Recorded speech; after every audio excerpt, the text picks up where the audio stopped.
40 shocking years. GWAR, the band from hell. 1.3 million album sales, 22 releases, 319 songs, 200 million streams, and 50 million video views. 2,601 shows, 2 million tickets sold, 2,418 politicians and public figures killed, decapitated, flayed, or otherwise eviscerated on stage. They've already been banned. Banned in 3 countries in the 90s. 10 feature-length films, 11 comic books, 26 TV appearances, 3 strategic war games, 1 crack-addicted dynasty. 347,559 parents terrified, 4 popes enraged, 2 arrests, 1 phallus confiscated, 0 convictions. 1 bar, countless tragedy, 2 Grammy nominations, 40 years of shock rock, still your lords and masters. Lord lives, motherfucker! And still Beavis and Butthead's favorite band. GWAR, 40 shocking years.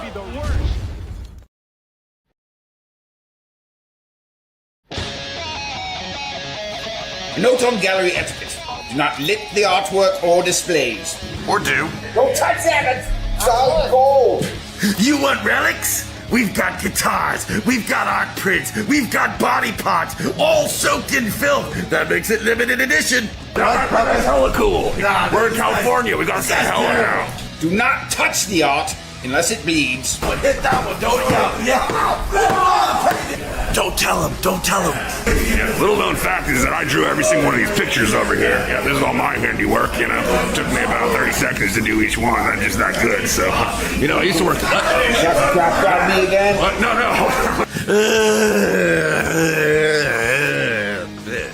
Hard to find a restroom? We have a toilet in our gallery.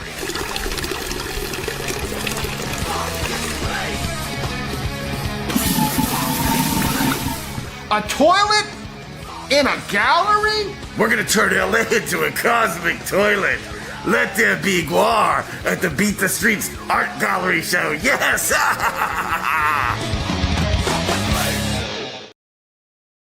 Imagine Alice Cooper with about 1/100th the money. If the Cramps had been a heavy metal band. Crazy as H, blood-splattered, ear-splitting hilarity. The Wizard of Oz meets splatter horror films. The gag is, you're in the splash zone. You're covered with goo and blood, and if you're not completely soaked, you didn't have a haunted garage show. It's like going to a horror movie, except it's actually happening. It's basically walking into the most brutal, gory film right in front of your face. It was probably the best part of my life. I think of him as a guy with commitment to his art. That's Dookie. I mean, he wants to take it as far as he can take it. You gotta see this band. Wait a minute, are you gonna get this? Oh, thank you.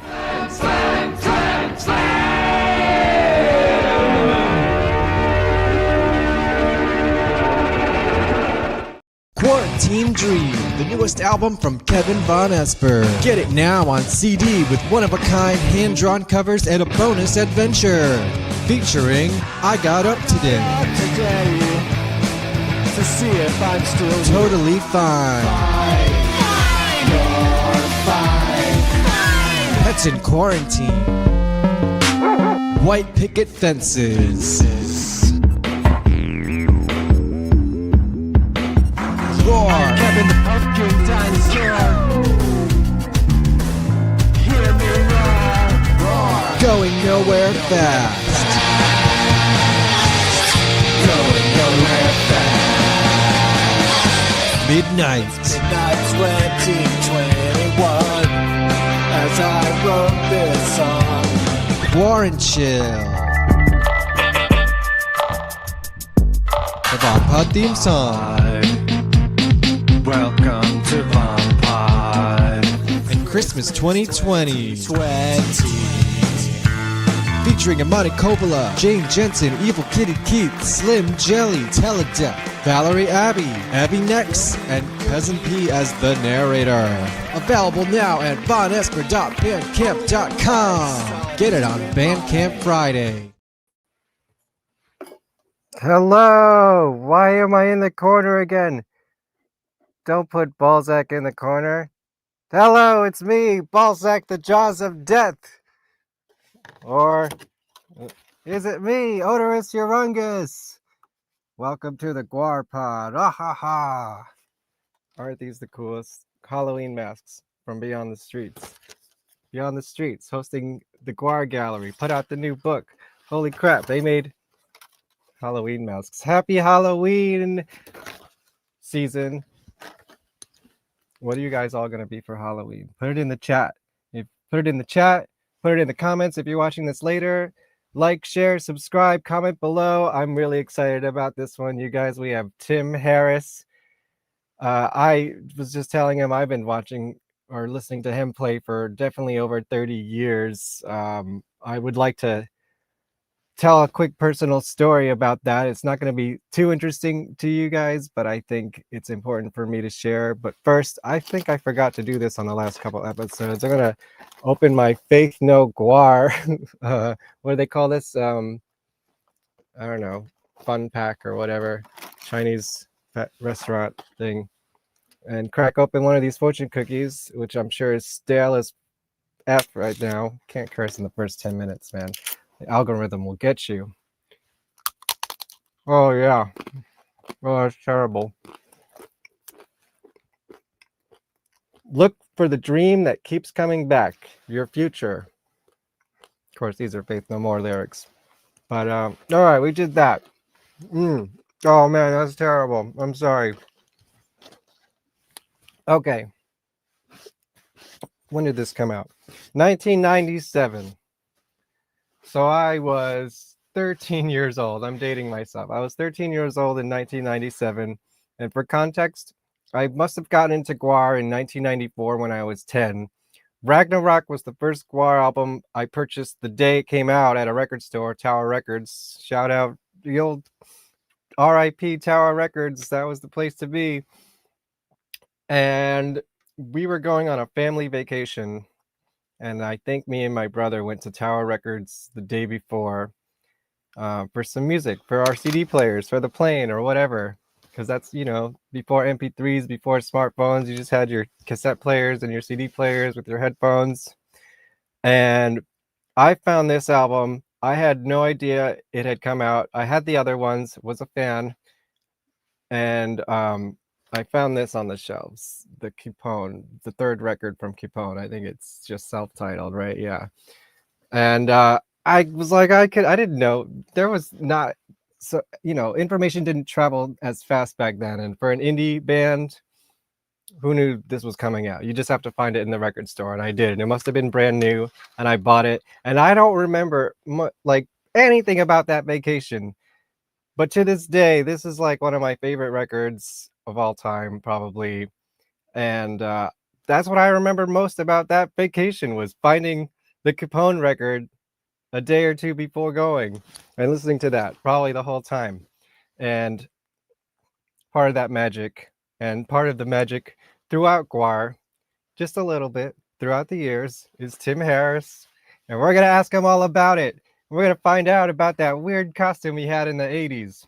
Because I know me and John Poppy, at least we're interested. Hello, John Poppy. You're going to have to make a toy.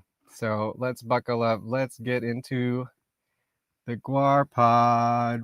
Where's my theme song? There it is. GWARPod comes from on GWARPod. GWARPod. GWARPod. GWARPod.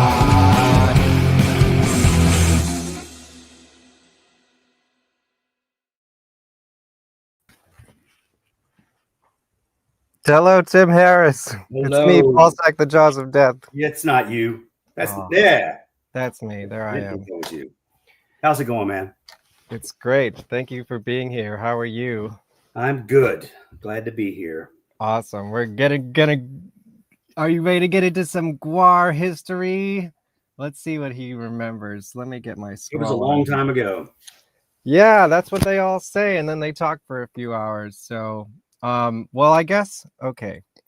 Let me go to my trusty family tree here and see where the first time I find your name here. Must be no. You must be on the other side. Dent? No, you weren't in Dent. Geek Maggot Bingo? No, that was Mike. What was the first band you were in around the Dairy period? So I was in a band called the Snake Handlers Okay. that played in the Dairy. Here we are, Snake Handlers. Yeah. You kind of merged with the Kashmir Jungle Lords? Well, yeah, that I wasn't. It's kind of a long story. Well, that's what we're here for. Tell us the story. Yeah, so there were members in everybody played in everybody's bands in the 80s. So everybody in all of these groups probably played with each other at one point or another. Oh, I'm Kashmir Jungle Lords were related to Mystagogs, which were related to Snake Handlers. Okay. I was asked to join the Snake Handlers, which was, I think, the Mystagogs were first. Johnny Here we Chapman. go. Here's my Kashmir Jungle Lords. So that was a 7 band incher. that Sean Sumner was in, who was also Right. in Biggie. Right. Yeah. Okay. Yeah. So which bands? Okay, you were in the Snake Handlers. that's right. So And Snake Handlers came around after Mystagogs. So Mystagogs, okay. I think, were the first iteration of that sort of a ghoul rock band. Mystagogs. Yeah. Jim, Circa, Janine. Johnny Cheka. Okay. Jeannie. Yeah. Rock Rob Hoplin. Hoplin, Dominic Carpin, and Sean Yeah. Summer. Okay, great. Yeah. So about what year was the Mystigog? How do you pronounce it? Mystagogs. I think they were Mystagogs. probably 84, 85, maybe. Okay, can you 84, 85, somewhere. And in what there. was their vibe? Like, what was their whole thing? Kind of monster, caveman, punk, garage. Did they dress up at all or do anything? They kind of had a scary retro 50s, 60s kind of vibe. Sort of Yeah. like the Cramps. Kind of like, yeah, I think that would, Okay. that'd be about right. Gotcha. And then, so what happened between that and the Snake Handlers? And were they similar? They were similar, yeah. And they were both fronted by Johnny Cheka, who was sort of the mastermind for both of those projects. He was sort of the he got a lot of musicians started, and I think he was playing in the Mystagogs with Dominic and Rock, two guitar players, both excellent guitar players. Rock Hoplin was one of my heroes when I was younger because he was just a straight up kick-ass rockabilly player. Real Gotcha. powerful player. Dominic when they split the Mystagogs up, Dominic and Sean started Kashmir Jungle Lords. I think that's how it worked. Okay. So they split for some reason, and Jeannie and Johnny wanted to continue with that same kind of vibe, maybe change it up a little bit, and they got Jim Thompson and Ron Curry, and they started that group. Right. The Snake Handlers, and then I joined. And there another guitar player at one point. Steve Douglas might have been involved with that at one point too. I wouldn't be surprised. Yeah, I don't remember. I mean, like I said, Let's see. There's Snake Handlers 1. There's more Snake. Wait, let me just open my book here. Yeah, keep talking. I'm going to do the research. Oh man, no, I mean that might be all I remember. Yeah. So what was the okay? So how long did the Snake Handlers last? Like, I mean, shoot, it wasn't very long for me. That was the first band I was ever in. Really? Okay. Yeah, and it was really cool to be asked to join a band and then jump right in and have the first gig had I think Honor Roll open for us. Oh wow. Yeah, that's cool. And that was pretty incredible. I learned a lot about how to try to get along with people and write music. But after maybe it might have been a year tops. Okay. And I think it was just we weren't feeling it. Me and Jim and Ron weren't digging it, and we started to think about doing something else. And at that point in time, I think is when we ended up starting Milk with Brocky. Okay, so let's hold there. So did you live in the Dairy, or how did you? No, I didn't live in the Dairy. I just went there for practice. Gotcha. The Snake Handlers had probably the best space in there. It was a huge freezer room that you get in through this door that was like a old-fashioned freezer, and the whole thing was lined with cork. I mean, it was an enormous room. It was probably the best possible practice space. Did they have a name for it? Because I know everyone had like named their cool rooms. I don't like the remember. Chateau of Sin and all Yeah, that stuff. I don't remember. Yeah, gotcha. That's cool. So you just hung out there. I'm guessing you were like involved in the local scene, and were you seeing Death Piggy and stuff like that? Yeah. Yeah. Do you remember your first Death Piggy show? Oh yeah, very well. So tell me all about that then. Yes. So I went to VCU art school, but only for a year and a half. You're one of those guys. Art school dropout, right? That's what they called GWAR. Yeah. Yeah, and we can talk about that a little bit later. Okay. I mentioned to you that I had heard that previous podcast with Mike Delaney and all that, and I can echo some of those sentiments about art school. Yeah, what was I saying? What were we talking about? Death Piggy. So one of the classes, the early classes, was basically an intro to the art school, and you would go and they would give you different sides of where you could go within the art school. So the first one of those classes was held in this big auditorium, and each of the departments had 5 minutes to give a presentation. The painting and printmaking department, the sculpture department, the communicative arts department, each had allotted time to give a presentation, and the sculpture department didn't give a presentation. They had Death Piggy play. Oh, okay. And it was really cool. I think it was Death Piggy and the Mutant Drone. Mutant Drone. I haven't heard of that one. That's a different band. That was that was what was that all Wes about? Freed. Have you heard of Wes Freed? It sounds familiar. He's a local hero. He was in Mud Helmet. Okay, that's why I know him. He was an artist, an amazing artist. He just passed away a couple of years ago. Oh, okay. But that was his band. So both of those bands played representing the sculpture department, and it was probably one of the coolest things I've ever seen. So you saw Death Piggy for the first time while you were sitting in class. Yeah, yeah. That's it was in a big auditorium. the best story. Yeah, right. Cool. Yeah. And did they have sculptures on stage or what? Like, how did they weave that into the? I don't department? remember if they had. I think it was just lit by candles. Okay. Yeah, it was weird. But so it had nothing to do with the actual art. Nope. That's bizarre. Yeah.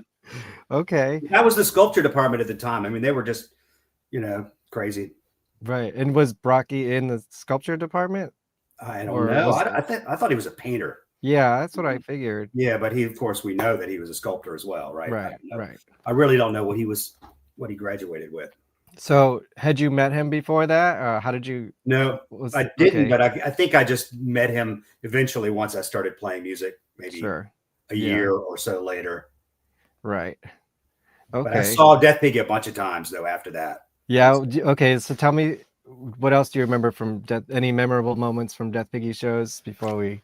There was a famous show at Schaefer Court that you might have heard about with the pie. I think there's pictures in here. Yeah. I was there for that. And that was hilarious. Cool. There was one you probably heard about all of these, right? The one where Chris Bopst played in it for a little while and they hung him on stage. Yes, and he almost died. He was on the show and he told us that story. Yeah. I was there at that one too. Oh, wow. Did you know what was happening? Do you remember that? No, I thought it was part of the act.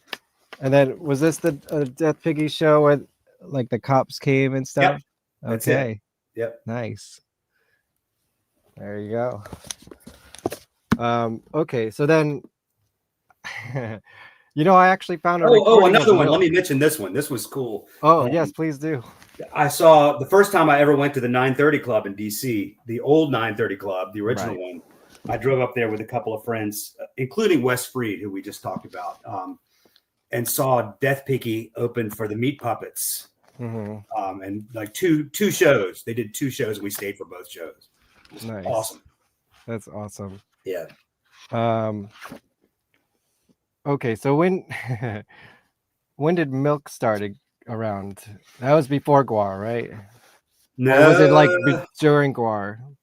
It's all probably around the same time. Probably all around the same time. I think Milk was 86, 87. GWAR was already started by then. Right. Yeah. They were a couple years in at that point. Yeah, they were in already. So Milk, Colette was on the show. Yeah. Milk was probably like late 86, early 87, maybe. Mm-hmm. And what do you remember about Milk? Because, I found a recording of Milk.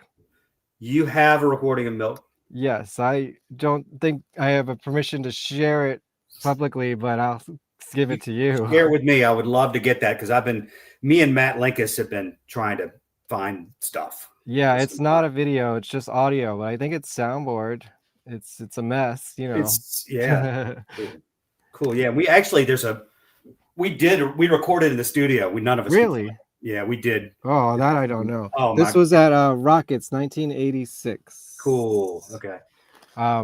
What, you recorded in the studio and nobody has it? That's crazy. Nobody has it. Yeah. What's up with that? Who recorded it? How can we crowdsource and find this tape? I don't know.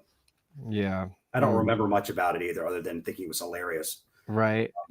It was really great. So I remember there was a point in time after our version of the Snake Handlers stopped playing, and Jim Thompson and Ron Curry and a bunch of people, maybe Bobst, had gone to DC to see the Butthole Surfers. Yeah, and the Butthole Surfers, were, I remember loving them. I had never dreamed of seeing them live, and I didn't know they had played. And these guys came back from DC, they'd seen them and were blown away. And that, I think, was part of the inspiration for Milk, something a little more theatrical. We had 2 drummers, 2 guitar players. And was it all improvised, or did you? No, we had songs. No? You had songs. We had songs. There was some improv involved. Right. We had written songs. Yeah. Okay. And how would you describe Milk as a concept and as music? It was kind of you could hear some Butthole Surfers influence, but it was more like Death Piggy, right? It was sillier. Right. If you can get sillier than Death Piggy. Right. Yeah. Yes. It's hard to describe because we all played and enjoyed different kinds of music, so it was kind of eclectic. Sure. Yeah, I'm looking forward to hearing that recording. Yeah. Remind me after the show. Yeah. I forget who sent it to me. It must have been probably Jim Thompson or. Cool. Yeah. Okay. Did you get a chance to talk to Jim? Yes. That's great. I did, right, guys? Now I'm doing so many of these that I'm forget who I talked Yeah, I'm to. sure Jim had some incredible stories because he was kind of a strong creative person from the very get-go with that group. Right. Yeah, totally. Okay, so how long did Milk last? Oh, not long. Maybe a year. Shows. A year? Wow. Okay, that's longer than I would expect. Do you remember? So I'm always fascinated with dairy bands. Is there any other weird dairy bands that you remember that maybe don't get enough mention? Well, I mean, you got Armpit there on. Right. I remember them. Yeah, we had Tim Herman. Yeah, he was on the show. Derriere. Yes, right. So what was Derriere? Was that It was that was Brocky and Jim Diaz. It was a two guys with acoustic guitars, and it was hilarious. And did they have songs or? Oh yeah, they had songs. Okay. Yeah, I never heard that one. I mean, I know the name. It's in here. Derriere, Dave, and Mike Bonner apparently. Was Mike Bonner involved too? He probably was. I guess so. Yeah. And then Jim Diaz, who goes on to Calcan with Ed Trask. So now we're getting into Kepone a little bit. Yeah. So what was Calcan you said? Calcan, wasn't Greta in that band too? Greta, yes. Yeah. Greta from Unseen Force. Yes. And Moby and Debbie Harry. Oh wow. Here I got my Unseen Force right here. Yeah, they were awesome. There we go. Yeah. I love that band. Yeah, I gotta spin this again at some point. What were they like? Calcan. Calcan. Oh man, they were kind of a quintessential late 80s, early 90s Richmond mishmash sound. I mean, Richmond was kind of always famous for being kind of off kilter. The punk rock that came out of Richmond was not standard. It was just drenched in so many different genres. It was hard to pin down. Right. Did they do any recording or anything? I don't know. If they did, I'd love to hear it. Armpit had a demo tape. I haven't heard it, but I've seen the cover. I think I heard it back in the day. Yeah, I'm Hard sure. to- I hard to think listen Jim to. has it too, but I'm like, dude, release that shit. Us GWAR fans will eat it up, dude. I remember Armpit as being more of a performance project. Right. Yeah. Okay, so what started first? I'm assuming GWAR started before Kepone happened, right? Oh yeah. Yeah, because I mean, Mike was like a teenager when he's joined GWAR. He was like 16 or something. So when did right? So tell me how you getting into GWAR happened the first time. What do you remember about that? mean, because of Milk, and I was hanging out with those guys, and at that point, the Alternatives, Had you been to? Sorry, go ahead. Well, just the Alternatives were practicing next to the Snake Handler space, and then of course when Milk started, there was a joining of people, and I think Dave, when they knew that GWAR was going to get the big show at Schaefer Court, they really wanted to make sure it was going to be a big deal, right? And they wanted the sound to be fuller, and so they got an extra bass player, Ron Curry, and they got me on guitar to fill out the sound. Yes, add another bass player. That's always the solution. Yeah. And I thought it sounded great. It was a lot of fun. It wasn't, what they were doing at the time was kind of more making fun of metal, making fun of like bands like Kiss and sort of thing. So it was kind of joke rock. It was less serious, but it was a lot of fun. Really good rock songs, straight up rock songs. Yeah. So before that, had you seen any of the earlier GWAR shows? Yes, I think there was 1, 2, 3, 4, 5. So okay, tell me about PB Kelly's. I mean, there is some video of that, but I'd love to hear your recollection. That's like that's the first official GWAR show after they were GWAR for 2 shows. I just remember probably a big seating mass of people. I don't know. I think I was pretty drunk that night, so I don't know much about it, but I was there. Nice. Yeah, then there was another one, October 30th, 85, and then Flood Zone, Rockets. Did you go to any of those too? That you remember? I don't remember. Yeah. I don't remember. So then Schaefer Court. Probably went to at least 1 or 2 of them, yeah. Yeah, so you, 1, 2, 3, 4, 5. You played the 5th GWAR show. Yeah. How crazy is that? Yeah. Can you believe they lasted 40 years? Did you when you were involved, did you ever think like, oh, this in 40 years I'm going to be talking about this? No, because you don't think that like that at that age. It's all about right now. Right. I just thought it was cool. I was glad to be hanging out with all those guys because it was a lot of fun. We had a good time, and it was, I don't know, just exciting to be in the project. And my relationship with GWAR has always been this really cool kind of peripheral thing where I feel like I'm a member of the family, but I don't have to go to all the family gatherings, Right. Yeah, no, that's because they're all just such awesome people, and I have such great respect for the musicians and the artists, and the fact that they've been able to make a living doing what they want to do on their own terms this whole time. Absolutely. Yeah. That's why that's part of why I'm fascinated with it. I mean, like, this is the craziest thing. Even 30 years ago when I got into GWAR, who would have think that it would last another, how long? All right. Well, I do have some video from Schaefer Court. Did you know that? Oh boy. Yeah. So let's talk about that. Well, it's all edited together in the form of like an early music video, but let's see what we can do here. I gotta skip ahead. Sorry. While I'm queuing it up, so did you help write any of the songs, or what was your involvement like at the time? I don't think I did. I don't remember helping write any songs. I think they had it all figured out at that point. Okay, so you just kind of jumped in and added some flavor. Yeah, that's cool. All right, and then we got to talk about your character. I don't know if my character had a name. Yeah, we're trying to find out. I'm trying to see if Bobby knows, but he's busy.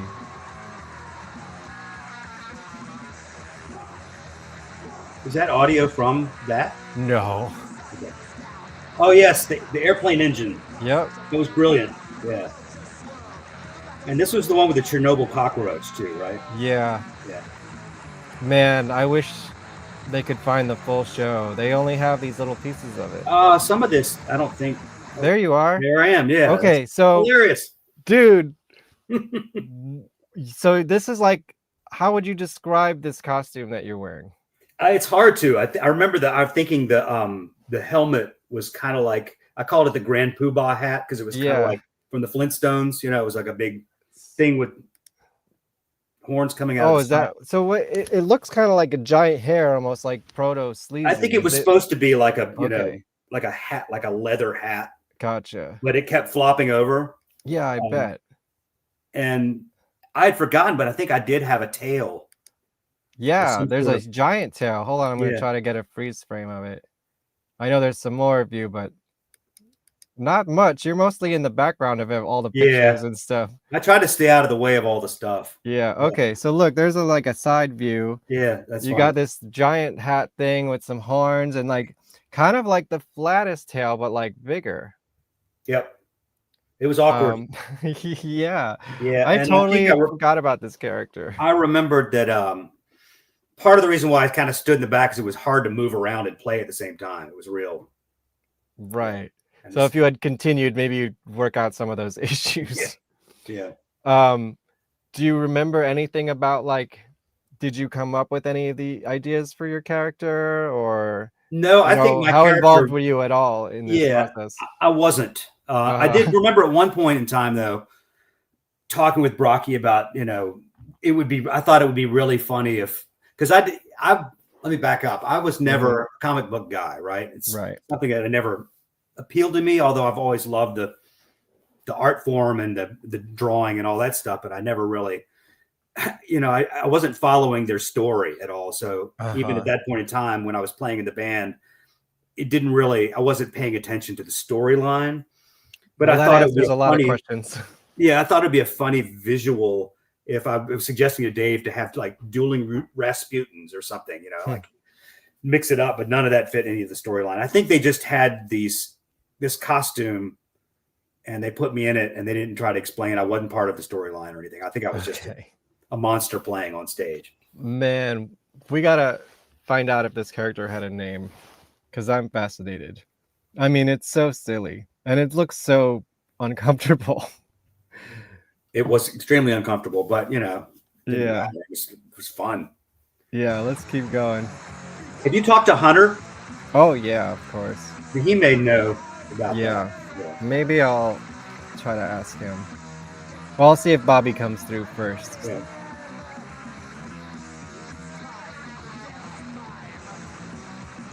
So yeah, like, do you remember anything about them trying to make the movie and making props and all those kind of gatherings? Were you privy to any of that? No, I remembered later on with that. What was the feature they made? Which one? Alice in Wonderland. Alice in Wonderland. Yeah. When they were doing, I was there hanging around for that. But the earlier stuff, I really was more interested in the music part of it. So I wasn't one of the artists or didn't hang out for that much. Right, because I'm always fascinated to hear about like the original concepts and you know. So was the show as fun as it looks? Oh yeah, it was awesome, hilarious. Oh man, so exciting! Cool. You know, it's great because it's, you know, playing with GWAR. It's like it's just a spectacle. Yeah, and this was like their first big spectacle they ever did. Yeah, so it wasn't just people who were inside, you know, it was like Schaefer Court shows were the general population, you know, anybody who was show up and drink from the beer truck. Yeah, and the crowd was students. The crowd was in costumes and drunk, I assume. Yeah, I think it was Halloween, wasn't it? Yeah, I think it was. And there was a crazy party after that, I remember that. Oh, really? What was the party like? Like in Schaefer Court or like? No, campus? Some people. Oh, there's you again. Kind of a little bit. No, that's. No, wait, you're behind him. Oh, I went back a little too far. I know, there's just little teeny tiny clips of you. No, I was there. I swear I was there. Yeah, yeah.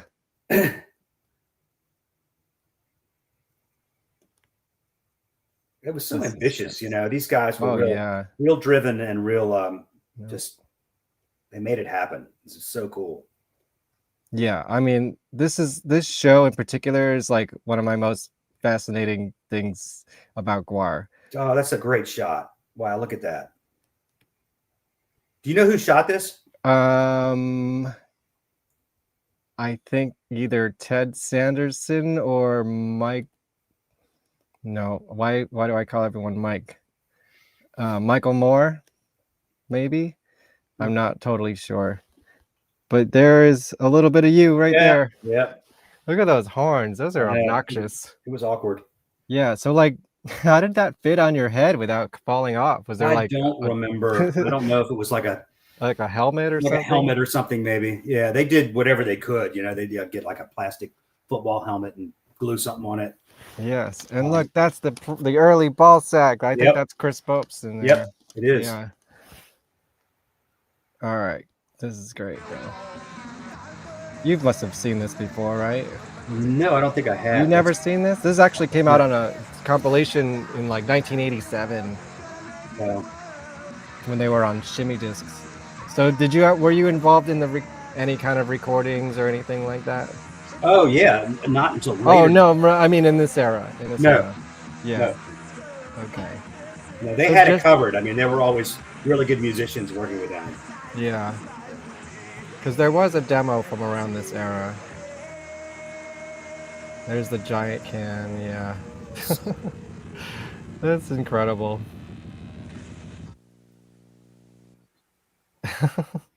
Well, there it is. Schaefer Court. So what, like, that was the only show you did with them in the 80s. Why didn't you stay in the band, Tim? Oh, you're glitching. Oh, I am? Can you hear me? Hello? Can you hear me? Let me try this. Hello? Can you hear me? Folks, looks like we've lost him. You lost me. Chat, can you see me? Hold on, let me check this out. Sorry, guys.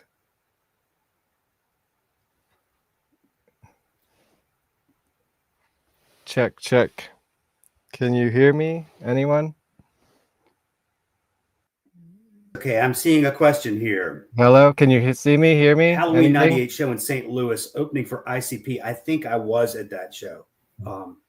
I don't have my years all straight, but there was a period of time where I did go on tour. Was that the We Kill Everything record? If it was, then yes. Check, I did a brief tour with them. Are you there? Yeah, can you see me, hear me? I can see you now. Yeah, you glitched out for a minute. Oh, okay. Can you hear me? Yes. Okay, great. I don't know what happened. Nothing happened on my end, Oh. it seems. No, you glitched All right. out.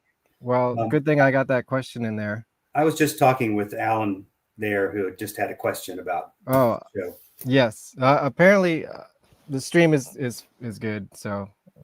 Okay. Okay. Good. We're back. All right.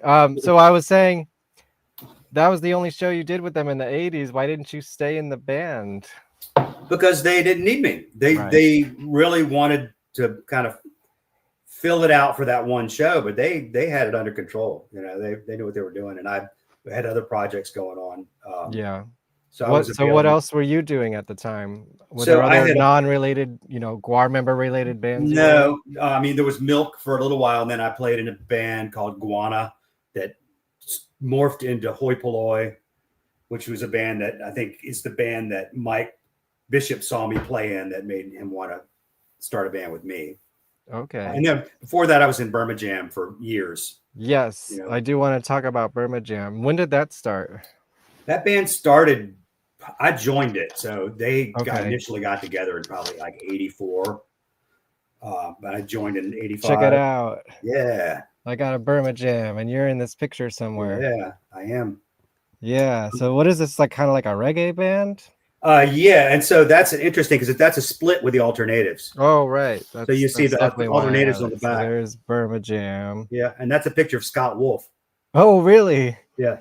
Dude, I gotta track that guy down. Yes, you gotta talk to him. To Scott. Yeah, you gotta talk to him. Yeah, so Burma Jam started so this guy, Abednego Okoth, who was here from, I think, Uganda, going to school here, and a guy named Louis Eibel from St. Thomas, and Malik Johnson from New Jersey, who was going to school here, and John Booker, who was a Richmonder too. They got together and started this weird reggae band, you know, like African, and sort of has steel drums instead of keyboards. And I joined them, and it was kind of this weird semi-traditional reggae band with an African twist. And then Abby went back home and Lewis went back home. And then we kept going and then turned into a kind of a more almost like heavy metal, punk rock reggae band, kind of experimental, like live dub band. We were Yeah, I say some live clips as well. And Jim Thompson was in this? No. Jim T. Different Jim T? No, that Jim T is so that's a split single with Alternatives. Right. They're just listing all the people on here. Okay, that makes sense. Yeah. That's both bands on that picture. Yeah. And so Burma Jam and the Alternatives played shows together all the time in Richmond and then up and down the coast. So we did a lot of stuff together. That's great. I have actually a clip I want to play of Burma Jam. Oh boy. Have you seen any videos of Burma Jam? I don't think so. Really? I just found them on YouTube. So where's my clips? Show clips here. All right. Tell me as you see it, tell me about this. That's Ernest. So Dave Rocky's up with there. With yeah, you. So whenever we played in Richmond, we would always play covers. We would end the set with punk rock covers. And Brocky was one of our regular guest stars. And this was at Schaefer Court as well? This looks like Schaefer Court, yeah. Yeah. And what I didn't catch a date on this. When do you think about this was? This might have been like 89, 90 maybe. And they were playing an Agent Orange song here, I think. Yeah. Yeah. Hey, the Bad Brains went from reggae to punk rock. So yeah, so Burma Jam's music was really mostly reggae grooves, but with weird stuff on top. But we did do punk rock covers at the end of the set. And you know, your album's pretty hard to find in America. Is it? Yeah. We put out 2 releases. Gotcha. And none of the stuff except for that single you have, I think I really like. That's an instrumental piece. Okay, I haven't listened to it in a while. It's cool. And Scott Wolf engineered it. Yes, he did. And so, but I think that we were more of a live band. I wasn't super happy with our recordings. They didn't end up sounding the way I'd like them to have sounded, but we did our best. So you were saying you were in this band. What was it? Hoi Polloi. Hoi Polloi. Yeah. What was the what was that all about? That was a very strange band. So I guess they cut you guys off. Did they? Yeah, maybe they did. Boo. Yeah, so Hoi Polloi was started by this Greg Laboud, who was a bass player, and a friend of mine, Mark Winrick, was a drummer. And we all were weird, different styles. And we ended up playing, like he was early on playing kind of slap bass, you know, when Red Hot Chili Peppers just started. And he was like doing that and also very King Crimson. Fishbone? Not Fishbone. No, we didn't sound like Fishbone because the drummer was like John Bonham. Okay. And I was more punk player. So it was a weird mishmash. And we were pretty technical for that time, for that scene. Because of the King Crimson influence. We played kind of technically. So I think that seemed impressive to punk rock audiences because we had a punk attitude with how we played, but it impressed Bishop enough to want to approach me to start a project. Right. So what was this? The late 80s, you'd say, or early 90s? This was, early. Well, actually, Hoi Polloi was, late 80s. But you must have known Mike Bishop before then, right? Yeah. Really. Did you ever see The Guilty? Never saw The Guilty, but I did see Geek Night at Bingo. Oh, right. Geek Maggot Bingo. What was that? What was their deal? They were a weird punk band. Uh-huh. Yeah. He Lead must have singer's been name really was young. Voodoo Man. Okay, was they like theatrical at all, or Not except for the singer, who was kind of theatrical, but they were just a nasty punk band. They were okay, good. that's cool. I remember being extremely impressed with Mike. Yeah, Very, very powerful presence. oh yeah, Mike Bishop's my favorite bass player of all time. Yeah, me so too. I even, as a kid, started buying Steinbergers and stuff like that. Like he's highly influential to me. Yeah. And I loved I love Casey Orr, and I hope he comes back to talk to me. But hearing Mike play on that last GWAR record again with those guys, I was like, oh my God, that's the sound I've been missing since the 90s, you know, the early 90s. Okay, so Kepone, what was that, like 1993? Earlier than that. Earlier? It was like 91 or 92. We got together with Seth Harris, who had been in Honor Roll. Okay, gotcha. I think he was in Dent before that. I think there was Dent. Wasn't Mike Dirks in that band? Let's look at my little trusty family tree again. I think Mike Dirks was in Dent. That sounds right. Let's see. Dent, Mike Dirks, Tim Rishnorth. I may be saying that wrong. Mike Matthews and Seth Harris. Yeah. So, okay, Seth Harris and Mike Dirks were in a band before you and Mike were in a band. It's weird. I think I'm trying to remember how this went, because Dent practiced in the same building that Hoi Polloi practiced in. What was Dent like? As I'm assuming, just kind of like I remember. I mean, it was like rock band. I mean, yeah. I don't remember. I'm guessing, knowing Mike, is kind of like the Descendants or something. Yeah, yeah. But something happened with Honor Roll, where Honor Roll and Dent switched drummers. Okay. Yeah, I don't know anything about Honor Roll's history except that they come up in conversation a lot. Oh man, you got to check them out. They're one of the most important Richmond bands ever. Yeah, no, I know Bishop talks about them a lot. Yeah. So, okay.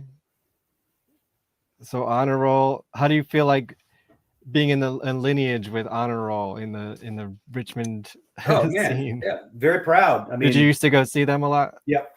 Yeah. Yeah. So, okay, 91, 92, Kepone starting. Do you know that Mike, is he thinking about leaving GWAR already? No, he's totally a side project. He's having a really good time with GWAR, but he's, he wants to do something that's like a serious music project. And I'm not saying GWAR is not, but I think he wanted to not be in a costume and just be a bass player. I was going to say, yeah, I'm guessing, was Kepone, I don't know if I would say a reaction to being in GWAR, but like an anti-image, anti-theme in comparison kind of thing? No, I don't think it was that at all. I think it was a chance for him to stretch out.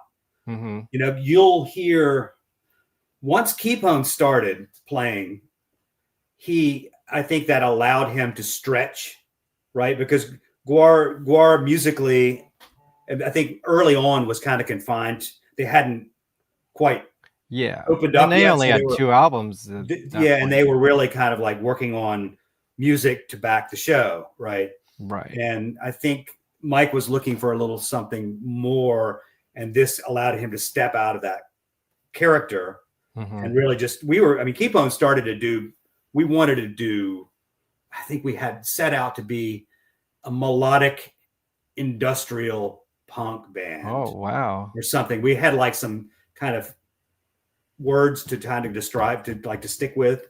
What happened to the industrial elements? That would have been really interesting. Well, what we termed as industrial elements, I think, there were a lot of sort of noisy segments and noisy rhythmic stuff in the early bits of it that aren't too evident later. But in the early part of it, we would, go at it, and lots of feedback and noise. Yeah.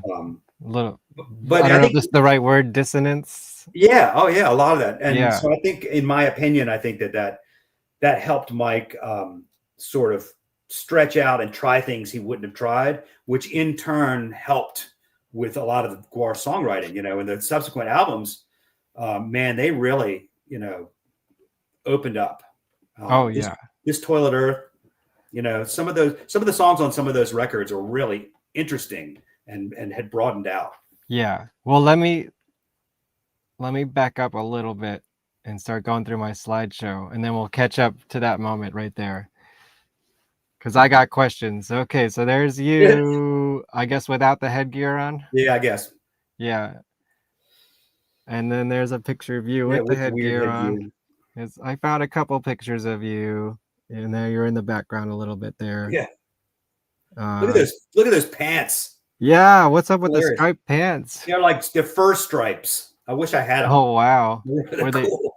They made those at the slave pit too? Yeah, yeah. Wow. So I gotta know who made your costume and what the story is behind that. Yeah, when you find out, let me know. Yeah, for sure. I think this is my favorite picture, even though you're very dark in the background. That's the one I used on the flyer, right behind Colette's ass. Yeah. There you go. There's the close-up. That's hilarious. Yeah, What's my guitar doing there? Yeah, exactly. I missed that guitar. That guitar got stolen from me. Oh no! Like 2 years later. That sucks. Sorry to hear that. Never found it? Nope. So here's some Burma Jam, right? Yeah, that's our first record, and that's our last release. And that's the single that I have. Yeah. Okay, so here's the first Kepone demo, right? Yes. This hadn't happened yet. This is like 93, I think. I don't know. Yeah. Yes. And there you go, yes. 93. Henry, Prisoners, Silly Sally. Yeah. Okay, and then let's stop there and talk about America Must Be Destroyed. Oh yeah. Right? Because that was around that time period, and they had lost, who was it? Dewey, right? Dewey, right. And you stepped in a little bit to help on the record. Tell me a little bit about that. Yeah, so that was cool. And this happened a couple of times, right? Yeah. So when they lost somebody, of course, Dirks is, right. This is a continuing theme for sure. Right. And Dirks is holding it down, writing songs, but they wanted somebody to fill in. I was one of them. And they were like, that guy Brian, what was his name? I don't He was in Brad's band. Oh, really? Shoot, let's pull out the credits here. He was amazing. I think this kid ended up playing in Nashville, just like a shredder. What was Brad's band called before he joined GWAR? That's a good Why am I question. forgetting Let me look at my trusty thing here. I think they're the band that opened for the Chili Peppers. Oh, really? At that time, yeah. That's bizarre. They were really good. They had a really good lead singer. I remember. Let's see. Where did Brad come from? The Others? No. Rosebud? Rosebud. Okay, so that was the second band. So I think that was the guitar player from Rosebud also played on America Must Be Destroyed. And Brian Ficino? Yeah, shredder. Okay. The guy played circles around everybody. I don't know him. Maybe I should talk to him. Yeah, is he still around? Do you know him? I don't know. I think he moved to Nashville years ago. That's what I heard. But he was great, and I got to play on I don't know, 2-3 songs on there. Well, I know I'm trying to look at the credits. I don't know if it lists you in here. That was a fun experience. But I know you're definitely on America Must Be Destroyed, the song, right? Yes, I played that.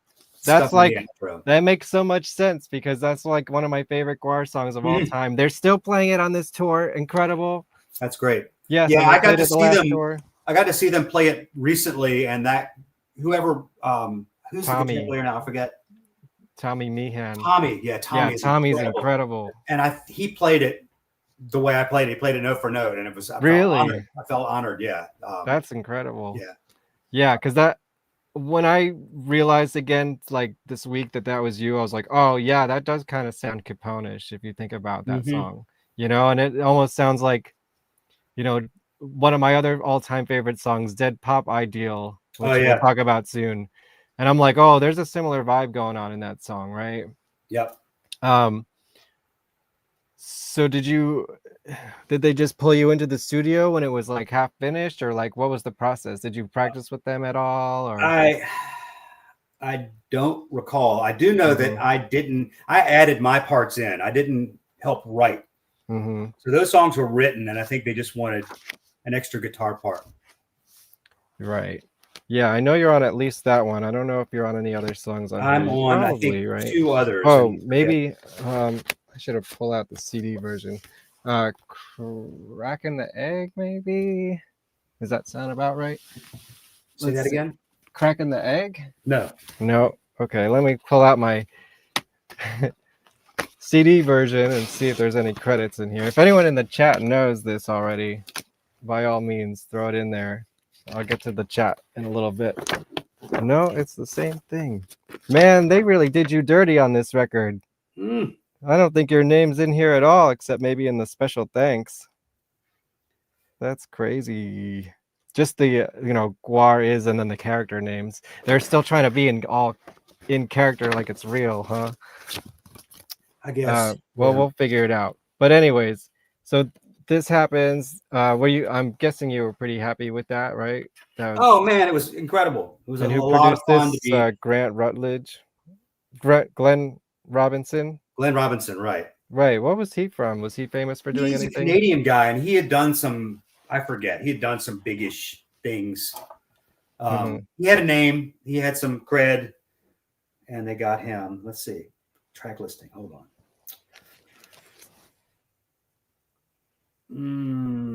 Rock and Roll Never Felt So Good. Okay. Yeah, that's one of Bishop's songs. Yeah, I played on that, and there might have been another one. It might have just been the 2. I don't remember. Yeah, right. Well, I'll try to find out. That's cool. I mean, this is. I'll tell you this. My favorite GWAR record of all time is this Toilet Earth, and this might be a close second behind it, at least half of it. Yeah. So, all right, but then let's switch back to Kepone a little bit. Kepone's kind of like happening at this time, right? Right. You starting to play shows, get a little following. Like how's that the response to Kepone when it first started? Oh man, it was great. I mean, we were kind of a super group, right? In the underground Richmond thing. Right. Did GWAR give you guys some clout? Yeah, well, GWAR did, but I mean, Seth Harris was a known entity, and Burma Jam would pack the room whenever we played. So we had, these weird, different, disparate groups of people that would come in. It was like the coolest thing about that band. It was like, we had different influences, but they came together in a really cool way. Yeah, no, it was pretty. It didn't sound like it was out of place, any of the songs. I think just hearing you guys play anything will sound like Kepone. And okay, so Prisoners was on the demo, but it wasn't on the first album. What's up with that? We put it on the second album, didn't we? Yeah, I think so. I don't know. Yeah. No idea. I don't remember. We did. I'm trying to remember how this worked out because we did. I always forget whether our first release was Alternative Tentacles or what was the label in Sympathy for the Record Industry? No, Elisa Nader's record label, and I'm blanking on the name of it. Is it one of the 7 inches? Yes. Okay, let's see. The Prisoners one. Prisoners? Let's see. Is it this one? Yeah. Hey, I got me a copy. This is Hound Sound Tenderizer record. Tenderizer. I'm sorry I forgot that. Yeah, Tenderizer. There we go. First Kepone record right here. So I don't know if that was the first one or if the Alternative Tentacles one was the first one.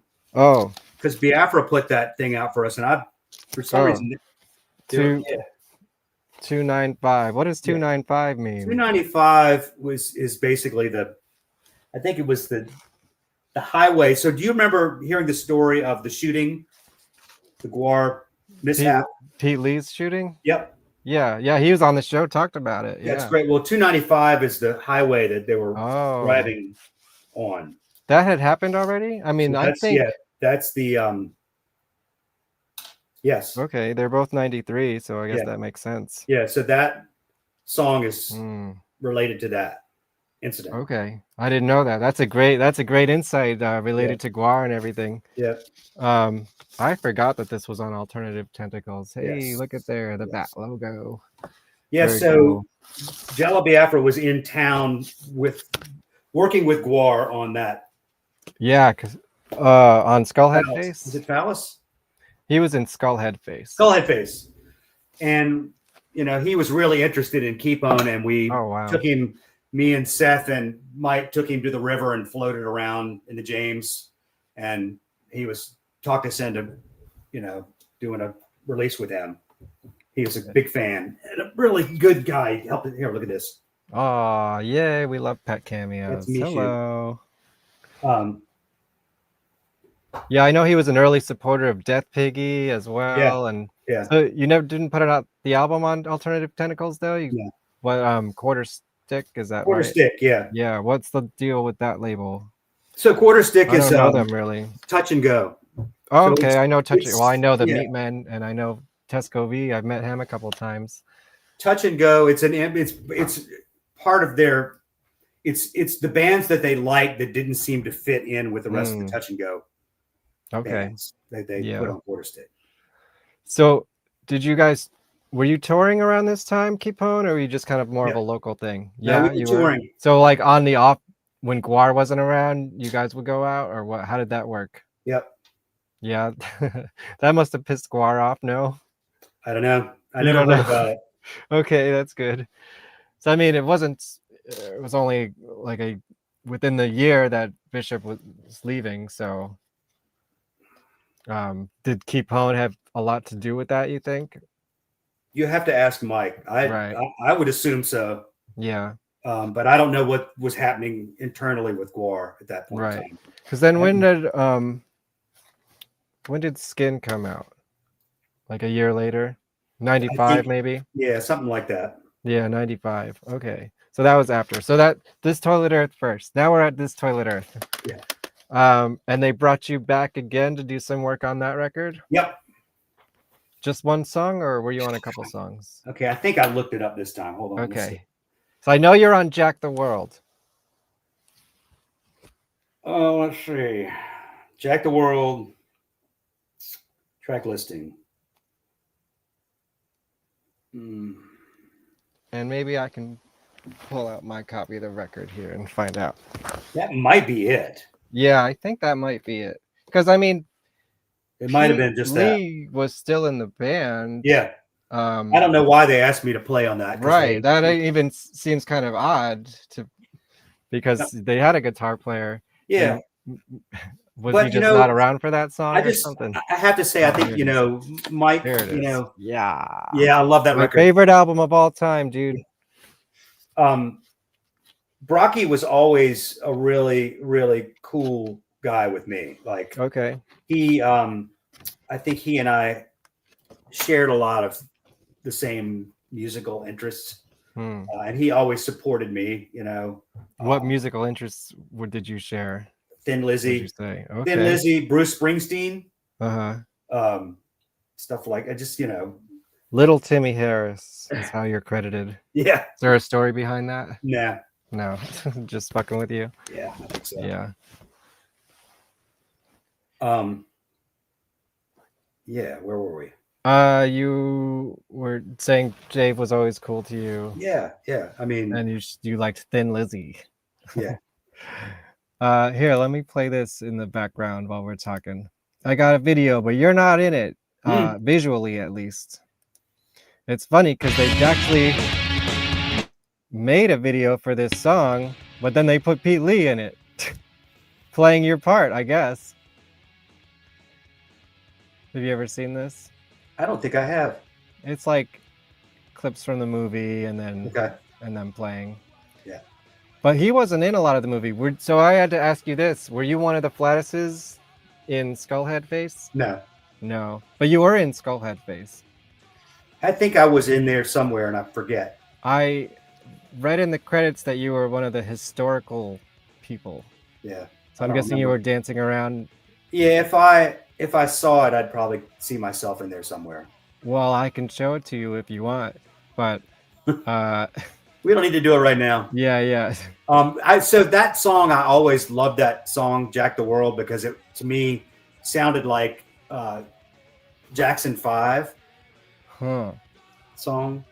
I mean, this is one of my favorites. I mean, I love when GWAR does a good pop song. Yeah. And this sounds like favorite. this one sounds like a Dirks song to me. And Here we are. Yeah. Yeah. So that's Pete Lee playing your part. Yeah. That's cool. That's kind of cool. You guys, I'm sorry. I had the wrong scroll on the whole time. Nobody told me. I haven't been paying attention to the chat. Sorry. But yeah, I love this song. I love this era. Yeah. So while we find you, do you remember anything about being on set for Skullhead Face or any behind the scenes of that? No, just was this the one that oh god. They had an all-star cast, right? Well, Jello was in it, and then he turned into Skullhead Face. Yeah. And he goes down into his lab, and Gibby was in it too, right? No, that was the other one, Phallus. Okay. But Sebastian Bach was in it. Yeah, so I remember hanging out with Sebastian Bach. Oh yeah, tell me about. I tried to get him on this show. They never emailed me back. Sebastian, if you're watching, come on the GWARPod. So him and me. So Brocky, Bishop, Sebastian Bach, me, and I think maybe Dirks. Okay. Went out drinking one night. Nice. It didn't last long because, as I recall, Sebastian Bach is pretty lightweight. So. Oh, really? You're out did drinking him with well, a rock and it star, and really- he couldn't handle his shit? That's funny. Yeah. Did you get any good Skid Row stories or? No. No. Were you a fan of his? Or- No. No. But it was funny that you were hanging out with him, right? Yeah, I mean that was the coolest thing about being close to these GWAR guys is sort of like proximity to cool shit like that. You know? Right. Yeah. You never know. Yeah. Okay. I got Skullhead Face somewhere. Maybe I didn't put it in here. God damn it. We might have to watch it on YouTube. But I think you're in the Skullhead. The only music video within that movie was the Skullhead Face song. And I think you're one of those historical characters like dancing around. Yeah, Does maybe. that sound about right? It may, yeah. Yeah. Those were heady times. Yeah, yeah. So that was just a random thing. They asked you to be on that album. My favorite album of all time, Tim. I guess so, man. That's very proud of cool. it. Proud of it. Yeah. And then back to Kepone, so how was that going at the time? It was great. We were we recorded Ugly Dance. Yep. With Scott Wolf, who also did This Toilet Earth, right? Yep. Yeah. Mm-hmm. Yeah, I mean, it was really great. I thought we did a bunch of great shows, and then Seth quit the band, and we got Ed Trask in. Right. Who the Which was a aforementioned coup Ed for us. Trask. What's that? The aforementioned Tim Right. Tom. Sorry. Yes. So Ed, it was a coup to get Ed because Ed was a Ed seasoned Trask. drummer.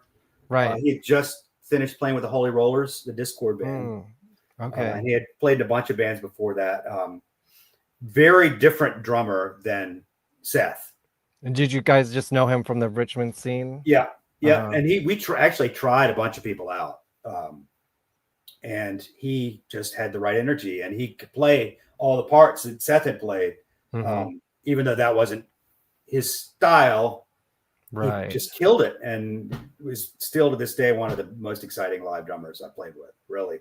And which drummer was on Skin? Ed. Ed. Okay. So Seth was on the first record, and then Ed was Mhm. on the other stuff. Got you. Nice. And then I guess in 97, like I said, that inserting myself into the story, I find the self-titled third record at Tower Records, and it blew me away. Was there, I don't know, did you think there was any specific magic about that record to you? I thought the songs were good. I thought some of the songs were great. I didn't like the way the production ended up sounding. Right. Yeah. Still sure. have trouble with that, but hindsight, Yeah. right? Sounded good at the Right. time, but yeah, now I can't really. I Does love any- the songs, and most of the songs, just it was a lot of fun to record. I mean, Bring It Down is one of the best album openers I've ever Mhm. heard. Just that ding, ding. Yeah. Oh man. Can I play some of that? Sure. I think I have it up here queued up somewhere. Now we're talking. Like, I liked Kepone. I had all the Kepone records going up to that, but that one blew me away. So at that point in time, we were playing really well live. Right. That was Let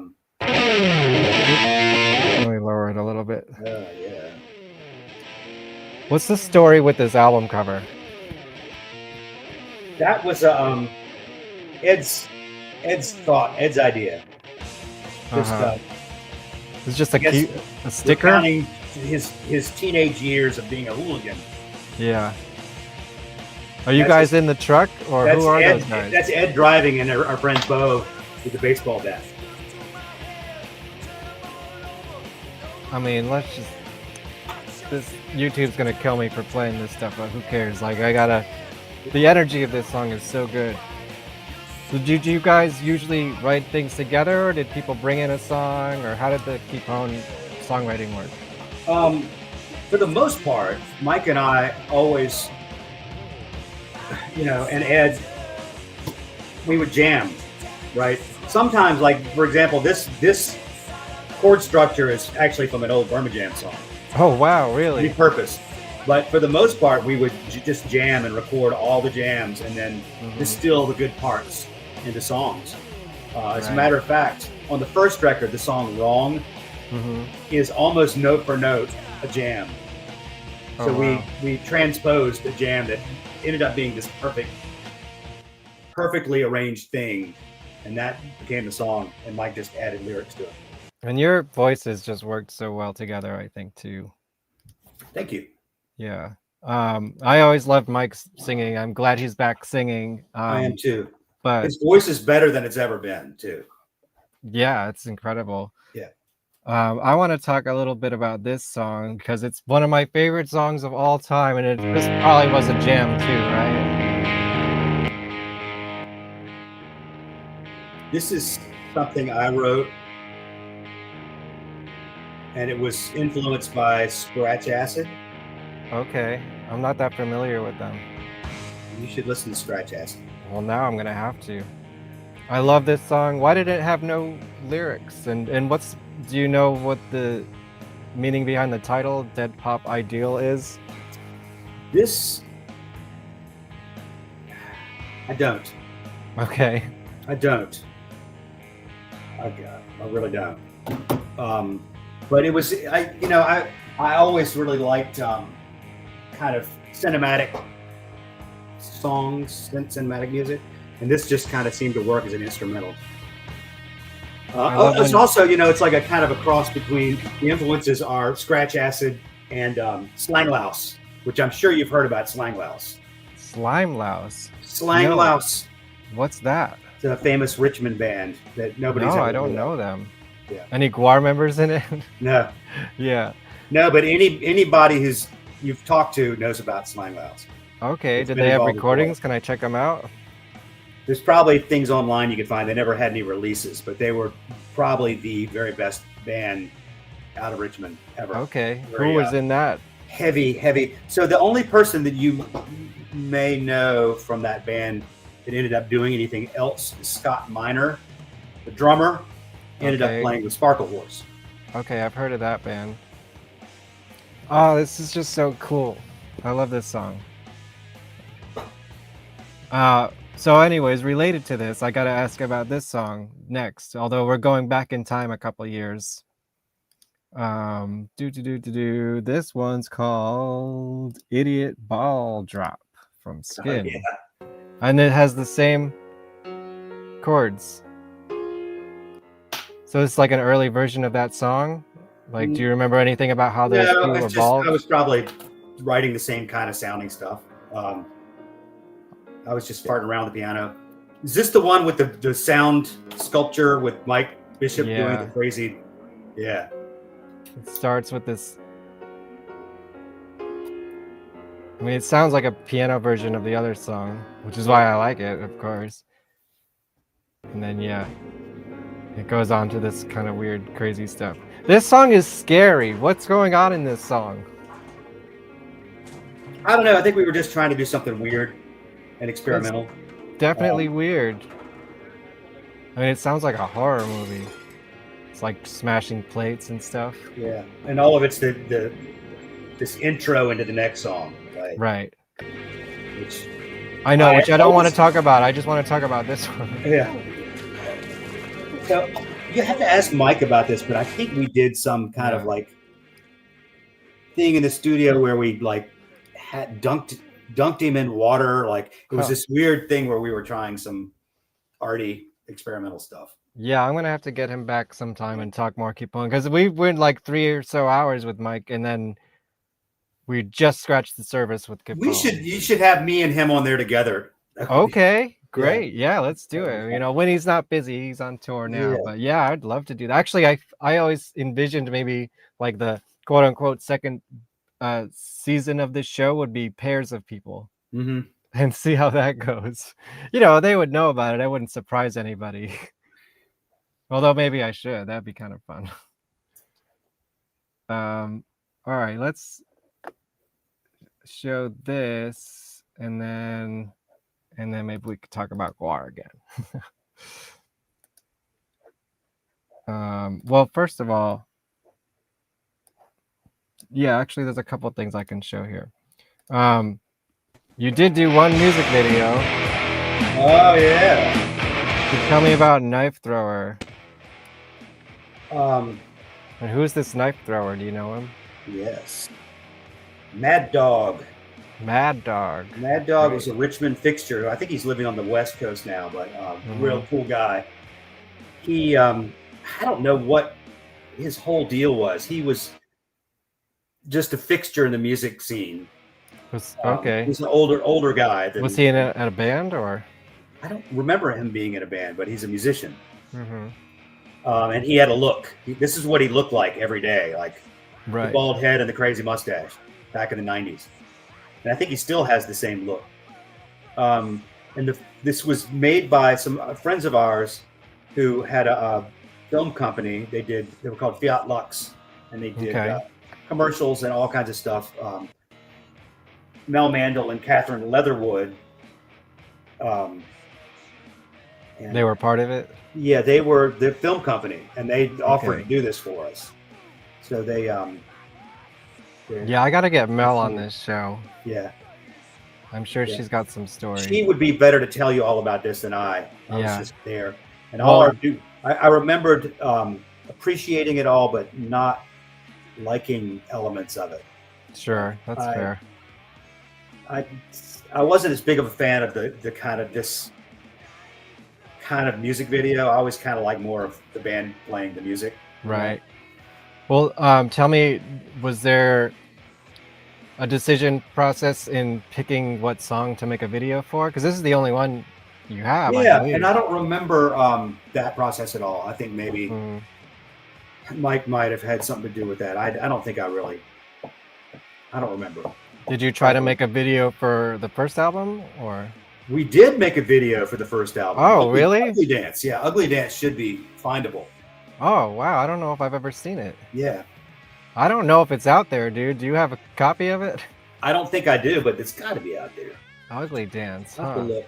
All right. I'll look that up. I don't have a VCR anymore, but I might have it on a VHS. Dude, I can transfer VHS tapes if you need anything. Okay. So keep that in mind. And before we leave this era, let me play this too.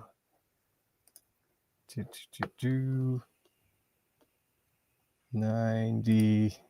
So there's not a lot of, at least that I know of, there's not a lot of footage of you guys playing in the early mid-90s. This is with Seth on drums. Yeah. I'm sure you've seen this, right? Maybe. This is 93. May 11th, 1993, and it's the only video footage live footage I could find of you guys in your original incarnation, like before the the reunions and stuff. Was that the one from 15 Minutes Club? Yes. In DC. Yeah. Yes. Is there do people have videos of you guys playing? Like, what's the archive like? I may have some stuff. I don't know. Okay. I hadn't even thought about it because I don't have any way to play anything. I actually may have a high 8 cassette of our last show. I can also transfer high 8s and cassettes if you want to send me some stuff. I'll Yeah, send it maybe I'll back do to you. that. Yeah. Yeah. I do a lot of archiving. I also have a film negative scanner. If you have film negatives, I did a lot of work on this documentary I'm making with old tapes and punk photographers from Flipside and all sorts of stuff. Look at you go. What's the story with this guitar? Did you play I still this one have a that lot? guitar. Nice. That's Was there a particular like gear that you used for this band? Yeah, so I have the same amp that it's my only amp I've ever really had. It's a Mesa Boogie Mark III that I still use, that I used. And then that guitar made by Tommy Rodriguez, made for me in like 1990, and I still use it. And then I have another Rodriguez that I love that he just made for me a couple years ago. Nice. Awesome. Yeah, so I'm pretty simple, Mesa Boogie and Rodriguez guitars. And then do you have is it just natural amp distortion or? Yeah. Yeah, real simple. Yeah. That's great.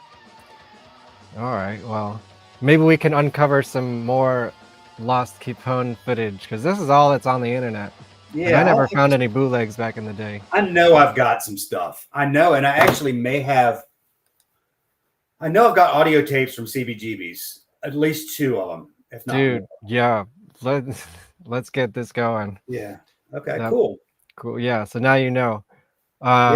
Great. And then did Kepone break up, or what happened to Kepone? Yeah, we did. We got to a point where I guess, sort of didn't feel like we were doing it. And Ed got an offer to play with Avail.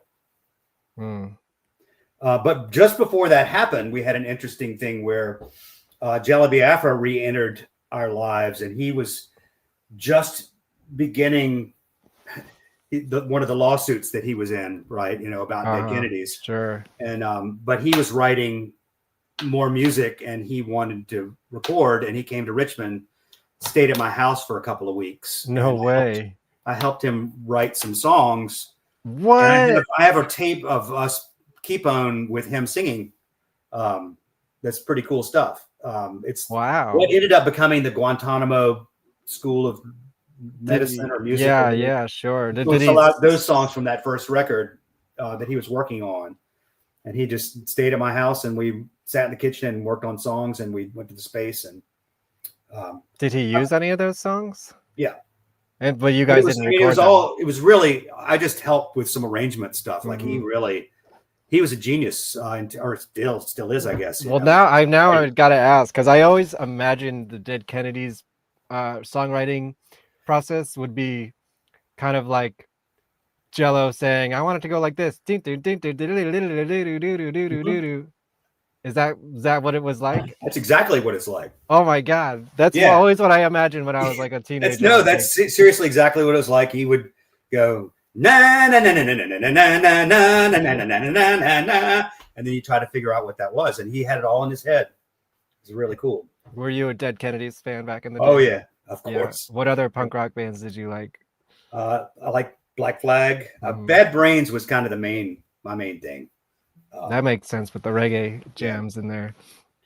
I did see Bad Brains once at CBGB's. I can say that. Wow, that's great. But it was, the week that CB's was closing, not like one of the cool early shows. So it was cooler to say. I have an interesting. So there was a little brief period where HR lived in Richmond. I think I've heard about this, but yeah, tell me about this. But before that, so a guy I was in a band with, Guana, back in the day, knew those guys from DC because he was from DC, and he started promoting shows in Richmond, and he brought Bad Brains and Scream and Beefeater and Outrage, all these DC bands down to Richmond, and our band got to open, and then another show. So I got to open for the Bad Brains like 3 times. Was this in the 80s? Amazing, yeah. Was Dave Grohl in Scream at the time? Not at the time of that, no. But I did get to see him with Scream.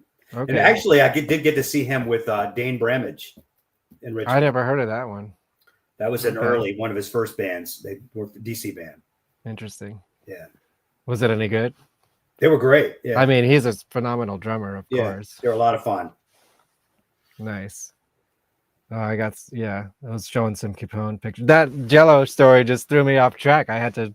Yeah, I mean, I need to dig that. up. I've got cassettes of the practices, and you could hear it. It's cool. Yeah, that would be so cool. Yeah. So you guys wrote songs for him, and then another band recorded I don't want them? this to be misunderstood. We didn't Okay. write songs for him. We helped with some arrangements, and we played them.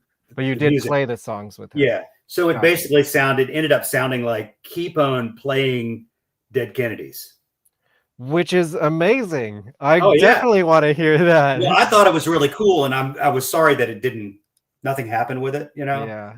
But it did happen for us, so that was really cool. And so then you said that just Kepone kind of just hit a wall, basically. Yeah. Yeah. We did end up some years later getting back together. We're gonna talk about American Grizzly in a little bit. Yeah. So don't worry, I didn't skip on the American Grizzly.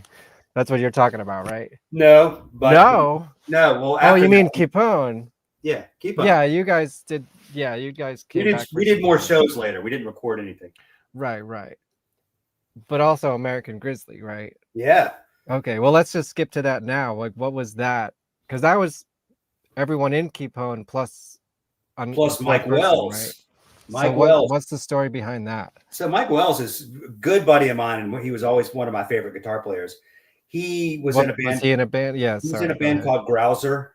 Okay. And I forget. I think at the time maybe Mike might have played with Grouser at that point in time. So guys, we're skipping to the early 2000s right now. Right? Yeah. So let's play some in the background. I don't have any pictures of you guys.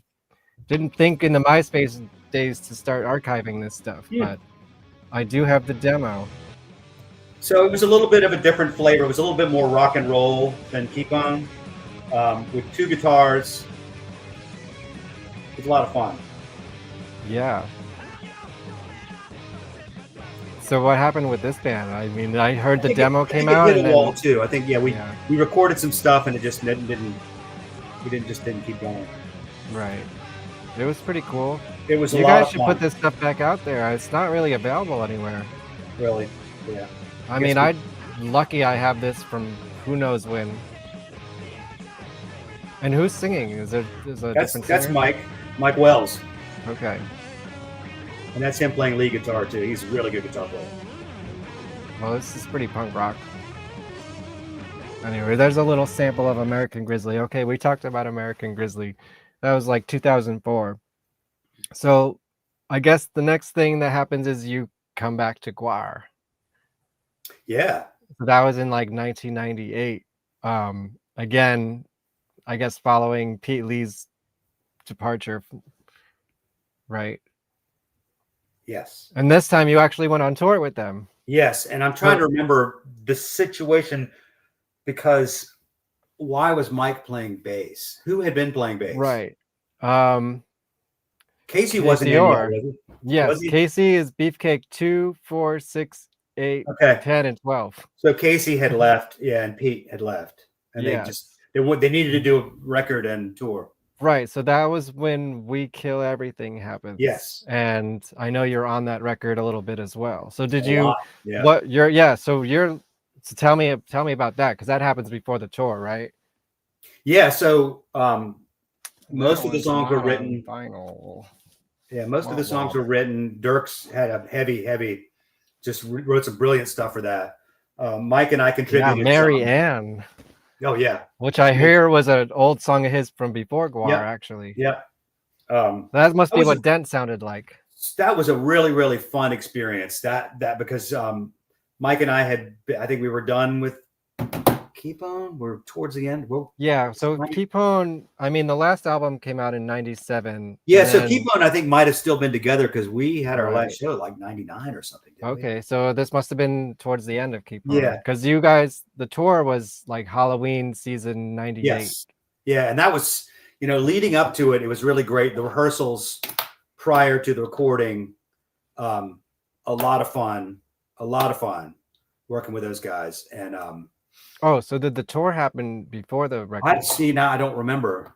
Yeah. I don't remember. That might be true. They might have just, I think, needed some people to fill in for a Halloween tour because it's like not a Halloween Well, without a no, GWAR because tour. we were touring with the songs we recorded for that. I don't Really? remember, man. Okay.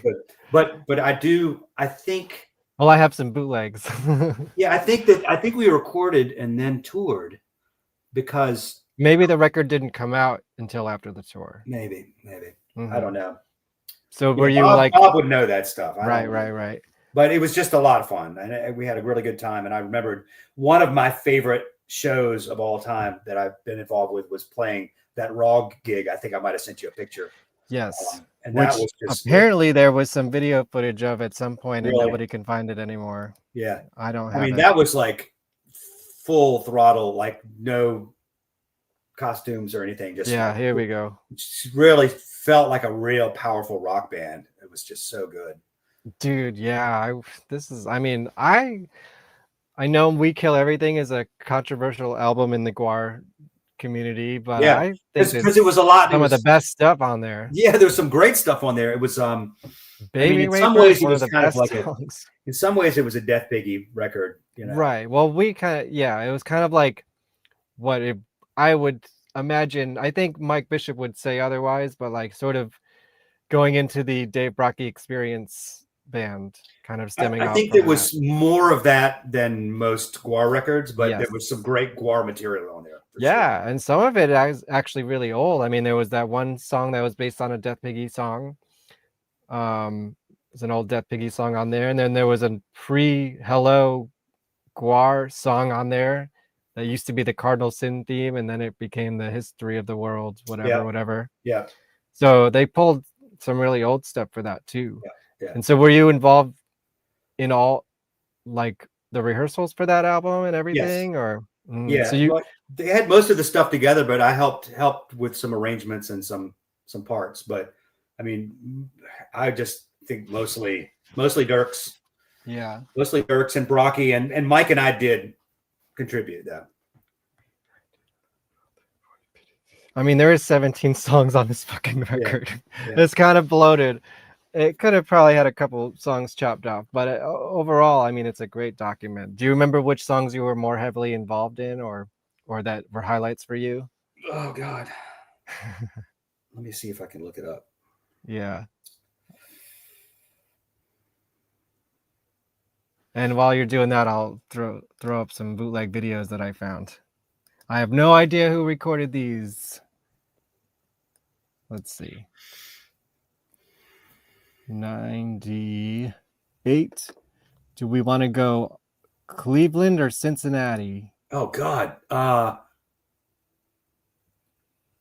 Within the same week. Cleveland. Where was Dahmer from? I don't remember. Anyone in the chat know this?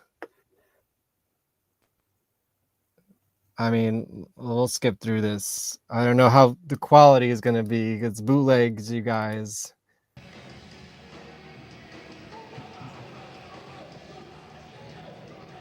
What was it like wearing that outfit compared to the original outfit? It was really hard, and there was there some you nights are in the back again. Yeah, there were some nights where I didn't wear the tail because the tail was just ridiculously long.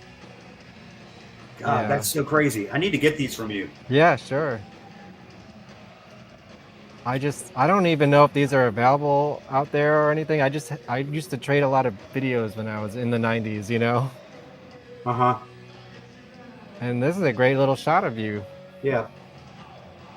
I tell you, man, it was so much fun playing. And I know these guys, I mean, they're still doing it, and I don't know how they have the stamina. I know, it's incredible. I saw them this summer at an outside venue here in Richmond, and it was brutally hot. Oh yeah. Well, it's interesting because they have these heavy costumes on, but most of their body's actually uncovered. So, you know, maybe they're getting a little bit of that cooling air. Yeah. So yeah, okay. There's Bishop.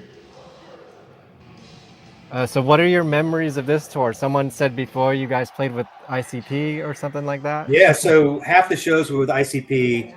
The other half with the Misfits. Right. Okay. That's Yeah. awesome. So yeah, very cool.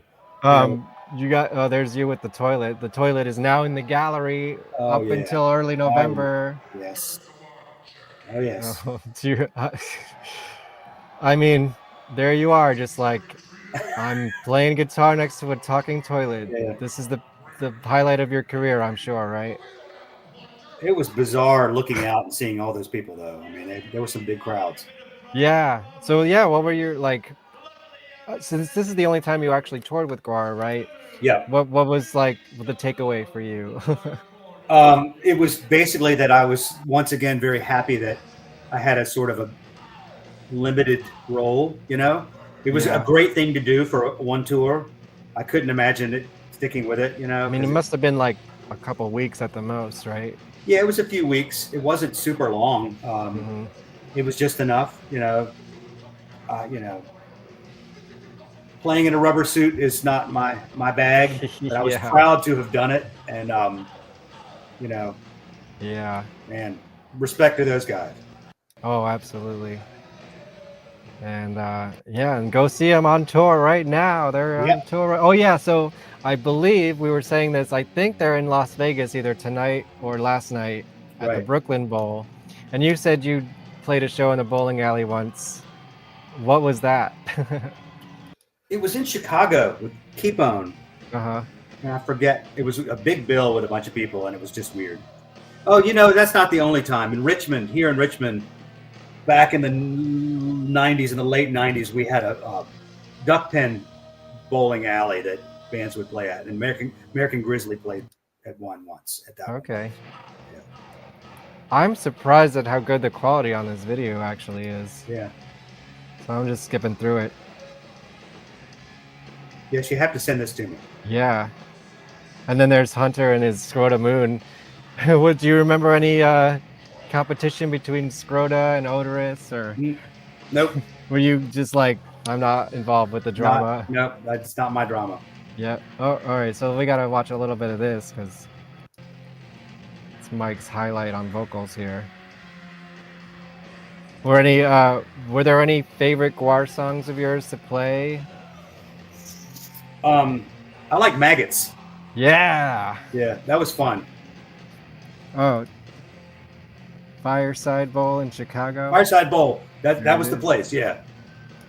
And Jim's got all the facts here. Dahmer was from Ohio. He did his thing in Milwaukee. So the reason why I brought that up is that the club we played at was right across the street from where he did his thing. Nice. Yeah. Okay, so do you have any cool Misfits stories? What was it like? Did you hang out with the Misfits? Yeah, they were super nice. And did you see them in the 80s, back in the early... No, I didn't see him back in the day. And this was when we played with them. It was with what was the kid's name? Who was the Mike Graves? Yeah. Graves, yeah. But Jerry Only was super nice. And my memory of that was we would pull up in the bus to the club sometime early on in the day, and the Misfits would already be there, and they traveled in a camper, and they'd be parked right in front of the venue with their weight benches and everything out on the sidewalk, pumping iron. And they'd be out there all day long, just going at it. All right, so this video is not quite as good. Yeah, bootlegs, man. Yeah. Just glad that we could find some footage of you. Yeah, look at that set. It actually looks really good. Yeah, no, this is when they were starting getting pretty high quality, I'd say. All right, yeah, well, I'll send you this. This is a little bit rougher. Oh, the road behind. Okay. Oh God. You about to shred a solo right here? Oh God, probably not. No. Did you take most of the lead guitar duties? And I guess I have to watch these over again and really dissect it. But like, did you add your own flavor into these songs? I had to, because that's the only flavor I've got. Mm-hmm. I don't, I'm that not. Must have sounded really great. I'm not I can really only play like myself. I'm not a super accomplished lead player or anything. But I just did what I could do. I did what I did. Nice. Yeah, and there's somebody found for me. Thank you to the lovely audience. some other footage. It was filmed for like some kind of TV show, I guess. Let's see. At Toad's place. Let's see this. I think this is probably the best quality. And you're watching Johnny V. Yeah, there he is. Yeah, my Jerry stories. My friend, he was hanging out. You know the band Flag, which is Black Flag without Greg and everything. They were playing at Irving Plaza in New York, and my friend, he's friends with the Misfits and all that. He's like, "Hey, Jerry Only's at the Irish pub with us down the street. Get down here." And I went down there and sat in the booth and sat right next to Jerry. And every time my beer was running low, he'd start pouring beer into my cup. He's like, "You're gonna need some more beer, kid." Yeah. He was great. Super nice. Yeah, absolutely. Oh, it's censored. All right, let's see the quality of this one. Maybe there's some good shots of you in here somewhere. So there's a little bit of documentation here. Let's find Tim. Lots of flashing lights. Was it kind of crazy that you were like headlining for the Misfits? I mean, oh yeah, they're the Misfits. Really nuts. I mean, that was a great lineup. I mean, I know we don't. Some of the members are a little controversial these days, but those albums were great. I love them. American Psycho. Yeah. Yeah, they were great live. I mean, it was a lot of fun. Yeah, absolutely. I only saw the Misfits proper once, and it was a really weird lineup. Although Dez from Black Flag was in the band at the time. There you are. Look at that giant tail. Yeah. You're like, why are you always sticking me with the tail? My lot in life. Yeah. Why didn't you stay in the band, man? They didn't ask Did they me. ask you? No. They didn't? No, because I probably wouldn't have done it. I mean, yeah.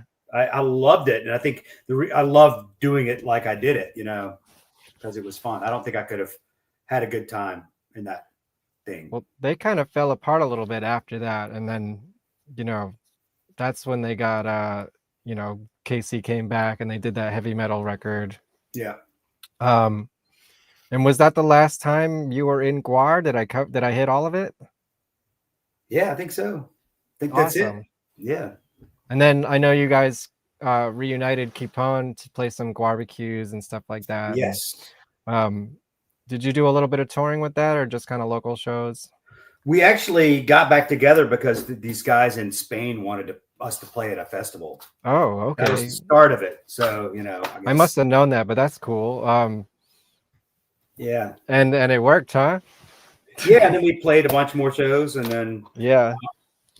Did you start writing any new material, or like what was the vibe kind of with that project at the time? We just didn't have the time to get together to do that. We talked about it, but it just never worked out. I was really hoping for another Kepone record, but at the same time, I was like, well, Mike's back in GWAR, so I'm really excited about that too. Is there any hope for future projects or Kepone? Yes, there's a current project. Yes, actually, okay. right now that's been. Let's hear about it. Mike and I have been working on this for the past several years, and because he's so busy, it's really hard to get time. Right. But it's not Kepone. It's a new project with Mike and me and Chris Adler, the former drummer from Lamb of God. Okay. Who's a Richmonder. Right. Who is, of course, an incredible drummer. You got to be in Lamb of God, Jesus. Yeah. And so it's a kind of a bizarre sounding project. I've never heard anything like it before, and I'm really excited about it. It's taken forever to come together, but we're planning on recording this February. Is there a name? Is there no name? No, we haven't. We've been duking it out. We don't have a name yet for it, but we're going to have probably a full length record to release, and by then we will have to have a name. Yeah, well, yeah, but I'll definitely share that. It's a really fun project, and it's going to blow some people away, I think. Maybe that's the opportunity to get you and Mike on here when that comes out. Sure. That would be incredible. So is it like heavy metal, or what's the music like? I mean, it's got to, your style, we know Mike's style. How is this different from Kepone, I guess? It's more metal. More metal. Yeah. It's more metal, but there's a lot of polyrhythms, a lot of I listen to a lot of African music, so there's a lot of that in there. With some great Mike Bishop singing. Is he are you singing as well, or just? Yeah, there's going to be all three of us are going to sing. There's going to be a lot okay. of vocal harmonies. Wow. Yeah. We've got big plans, man. That's very exciting. Yeah, that's super exciting because I love. And are there any other projects that you're working on? Yeah, as a matter of fact, I have a cool project that I'm working with my nephew, who's an amazing drummer. Julian Robert is his name. He's got a band with Harrison Wilson is a bass player, and they have a band called False Nectar. Okay. And I can convince them to start a band with me. We are called Giant Spider Strikes. It's kind of a cool rock band, kind of like a moody rock band with sort of surfy psychedelic overtones. And have you recorded anything? Not yet. No. Have you played any shows? We played one show, so it's a pretty new project, and I'm really excited about it, though. Is there like an image for it or anything like that? Not really. Nope. I mean, it's new. Yeah. But we're really excited about it. So I've got a couple things happening now. So I'm excellent. Going to be really busy this next year coming up. Great. And was there any projects that we didn't talk about that maybe got lost in the mix, or? Yeah, actually, I have another thing outside of the music stuff. I'm a visual artist. Right. I was going to say, I found a website for like your paintings. Is that still something that you're doing? Yeah, I have a show coming up this next month.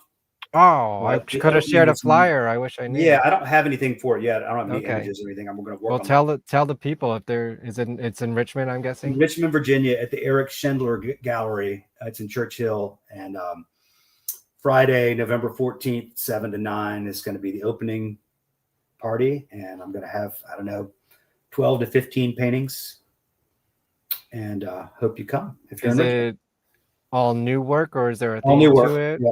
Mm-hmm. And how would you describe your style? And did this? Okay. So now we can go back to VCU, right? Can you see any of that stuff? Tell me a little bit. Yeah. Kind of abstracted, weird, squiggly things. Got you. Right. So I think we were going to come back to the VCU art school dropout story. You were going to say something else about that? Yeah, it's funny because Bob and Mike Delaney in that last basically were saying exactly what I felt. Did you know those same professors that they were talking about? A lot of the same ones, and it was they described it perfectly. It was a bunch of old, washed up, abstract expressionists that did not know how to make a figurative painting, and they didn't care. And all they cared about was telling you what's selling in New York now. And it's like, I wanted to learn what the color wheel was. I wanted to learn how to mix oil paints. I wanted to learn perspective. I wanted to learn all the tools to allow me to do whatever the hell I wanted to. And these guys were just snobs and bitter old dudes. And I was just like, you know what, this sucks. It's like, I like the old masters paintings. I like different stuff. I'm not from your time period. So this, I now have an appreciation for the abstract expressionists now at this point in my life, because I work around art. I work at an art museum. So I see cool. But yeah, at the time I was like, screw this. I'm out of here. It's a waste of my time. You're not teaching me anything. Right.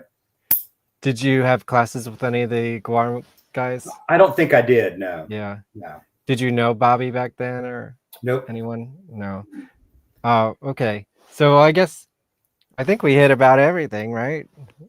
We did. I mean, I do have some faint recollections of some of the weird shows, like with Joey Slutman. Oh yeah, tell me what you remember. I just remember like a random party at somebody's house, and here's a different iteration of GWAR.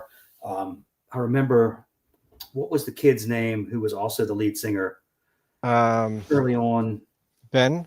I remember Ben. Ben was really good. We had both Ben and Joey on the show, so if you want to hear their perspectives, go back. Yeah, I'll go back and listen to that, because they were both really good. Ben was awesome. I do remember the night that he left. Oh yeah, what do you remember about it? I remember he was there and then he wasn't there. Yeah, okay. And I was disappointed because I thought he was great. Yeah. Well, he who did the PB Kellys? That was Ben. The one I'm talking about, I think, was at Rockets. Okay, so that was probably June 20th, 1986. Oh, Ben Eubanks was back. Yeah. Okay, Chris Bopes, Dave Brocky, Hunter, Chuck, Mike Delaney, Greg Ottinger, Jim Thompson, Don Draculich, Mike Bonner, Ron Curry. What a lineup. Yeah, that's great. Ron Curry, is he still around? He's still around. I don't know if he still plays music, but I've never talked to him. That'd be interesting. He's a great guy. Yeah, and he played drums. So they had 2 drummers at the time. Well, I don't know, did he play drums with GWAR? I know he played That's what bass. it's listed, but who knows? Yeah. Right, because at the Schaefer Court, drums, because he did play some drums in Milk, so he was multi-instrumentalist. He was the other bass player at the Schaefer Court show. Yeah, right. Okay, so usually I end these things by asking for a Crazy Dave story. What's a Crazy Dave story? Give me a Crazy Dave story. You must have some. I don't know if I want to say. Yeah, one that you're. I'll take a pass on this. What's that? I'll take a pass. Oh, I don't want to give a Crazy Dave story. I have how about an endearing endearing fond memories. Of course. Well, I don't want to defame the guy. You know, I know a lot of people have different stories about him. Maybe something heartwarming. Yeah, I mean, I just remember really, really enjoying my time when I did tour with him on a tour bus, cruising down the highway. It was like a rock video, like on the road, like in the tour bus, listening to music and drinking and having just a great time. Like, what were you listening to in the tour bus? Well, like I said before, Thin Lizzy, probably Sweet. One of Bob Gorman's favorite bands, Sweet, Bruce Springsteen. You know, just classic rock, and I had a really good time. Yeah, he was just so much fun, and he was like a little kid. And did you see GWAR over the years? Like, did you follow up with their career? I try to see them most times they play in Richmond. Yeah. Do you remember the last time you saw Dave? I don't. Yeah, but it was probably within the year that he died. Yeah, I almost missed that show in New York. I didn't have a ticket till the day of, and I was like, I'll just see him next time. I'm really broke, etc. And thank God I didn't, because you never know. Always go see your favorite bands, you guys. Yes, always. Yes. What do you remember? I was just remembering one of the last times I hung out with Dave. I remembered I had heard a GWAR song that I had not heard before from the middle period. Might have been off that Penguin Attacks. Carnival of Chaos. Yeah, and it might have been that song. And there was something that had really struck me about how great the vocals were. And I remember going in, and I was there for some reason, and I sat down with him, and I told him that, and he said, "Hold on." And he put the song on, and he wanted me to show him exactly what it was that I liked about it. And we just talked. We talked about it for like a half an hour. It was really cool. That's great. Yeah, that's another controversial album in the catalog too. Yeah, it's got some great stuff on it. Yeah, and of that's course, the thing about GWAR is like every record has some really great stuff, and people don't give them enough credit for being good musicians. Well, that's what I'm here to do. Yeah. And you guys go check out the new album or /EP or whatever you want to call it, The Return of GWAR. Have you heard this one yet? I have not. It's pretty heavy. Tommy, well, there's 3 new songs, and I've heard one of these songs. I haven't heard that one. Yeah. Mike has previewed some stuff for me. It sounds really good. And there's a couple live tracks on there, including the last tour's version of America Must Be Destroyed. Awesome. Yeah, so definitely check it out because, as you said, he's playing your parts, and that's awesome. Tommy, so Tommy's great. He was on my show, my regular show, like a year before he joined GWAR. So I was like ahead of the curve on talking to him. Well, they found the right guy because he's really great. Yeah, and he's definitely bringing that energy up, which is amazing. Yeah. And I can't end the show without saying, I should have done this in the beginning, but sorry guys. Dude, the toys came in. Have you seen the toys? No, I haven't. Dude, Great. these are brand new. I haven't taken them out of the boxes yet. I'm a little scared to do it, you know? Like, what if I mess it up? I want to preserve it. Look at how cool these are. Yeah, you got to play with them though. I know, I'm gonna do it. Toys are meant to be played with. I just want to show everybody how cool these toys are. Finally, we got real deal action figures, and of course, I have to open it to make sure I build the odorous. If you buy all of them, you get an odorous, including the spew tank, which I don't know if the spew is actually useful with the figures or not, but I guess we'll find out. So how cool is that? And let's get everybody support this so we get more GWAR toys, and eventually maybe we'll get a Tim Harris from the 80s GWAR toy. And we gotta find out what the character's name was. And of course we got Pustulus. It's too bad they started these before Tommy was in the band, because now they're out of date already. But awesome. There's so much going on in the GWAR world. Let's go through some quick GWAR news and announcements, and then we'll let you go. Here's the action figures. They are out. They're probably sold out immediately. I can't imagine where you can get them anymore. GWAR is on tour right now. I will be there in New York with my camera. So wear your white shirts. Let me get a before and after picture with the dwarves, dude. How cool is the dwarves? Did you ever see them back in the day? Oh yeah, keep on play with them a couple times. Oh really? Yeah. Oh, yeah. Was it when they were still wild and like? It was everything you imagined it would have been. Yes.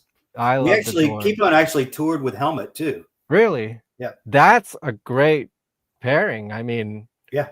I feel like there's a lot of similarities between those two bands. And that was at the sort of the height of their MTV thing. So there were big rooms, and they didn't like Kepone at all. Oh really? Audiences Why? didn't like us. That's funny. Do you think he knows that he's back on tour with some of the same guys that were in the band? Oh, yeah. Okay. Yeah. I mean, yeah, I've saw Helmet once, but I'm excited to see them again. I mean, wow, with GWAR, Helmet, the Dwarves, GWAR, 40th anniversary. That's just an incredible bill, top to bottom. It'd be a great show. Yeah, I mean, Betty is one of the best albums of the 90s for sure. And the Dwarves. Geez, I was late on the Dwarves, but I have definitely more than caught up on them now. Okay, so yeah, here's the documentary I'm working on. Go find my music. Go follow the new project, Pop Perversion, on Bandcamp. No, on Instagram, Pop Perversion. Eventually there'll be music, I swear to God. And the next show is with Kurt Ballou. A big episode 50 for us, you guys. He mixed the new GWAR record, but you know him best from his work as the bass player of Converge, which is awesome. And I used to see them play with GWAR 20 years ago. Converge, one of the best metal records of the 2000s. Jane Doe, insane. And announcing the next show after that will be with my friend Rick Picks. He reviews toys on YouTube, and he's a big GWAR fan, and we're going to talk about all the GWAR toys over the years, and that's why I need to open these figures, so I can play with them, so I can talk about them in November 19th on the GWARPod. And then why not go check out some of the archive? Like we were just talking about this episode with Mike Delaney, or about Mike Delaney. We had Roger Gassman, who's opened the gallery in LA, which you can go see. They're having a Halloween party. I'm jealous that I can't make it because I'm in New York. We had Fulminator, we had Mischief Toys, Faith No GWAR, Brad Roberts, Hunter Jackson, Bob Gorman, all these shows this year alone. How amazing was that? And look, that's Tim Harris. And we gotta, if we can't find a name for this character, let's outsource it for the crowd. Like, name this character. You must be a Maximus, right? Probably so. Yeah. I mean, you got the dinosaur tail. Yeah. Would you say this is like a proto Flatus Maximus character? Maybe, yeah. Yeah. Okay. Well, I think we've squeezed enough juice that we can get out of you, Tim. So I want to just thank you so much for being here and for recording on several of my favorite albums of all time, dude. I appreciate that. Yeah, thanks. It's been a lot of fun. Great. All right, you guys. Come back next time. Note the earlier start time on that Kurt Balo episode. He's got to do some other stuff, you know, in the evening. So 4 p.m. I believe we're starting Eastern time. All right, guys, follow me at GWARPod. Do all the things. Thank you guys for being here, and I'll see you next time. Let's roll the outro. Share.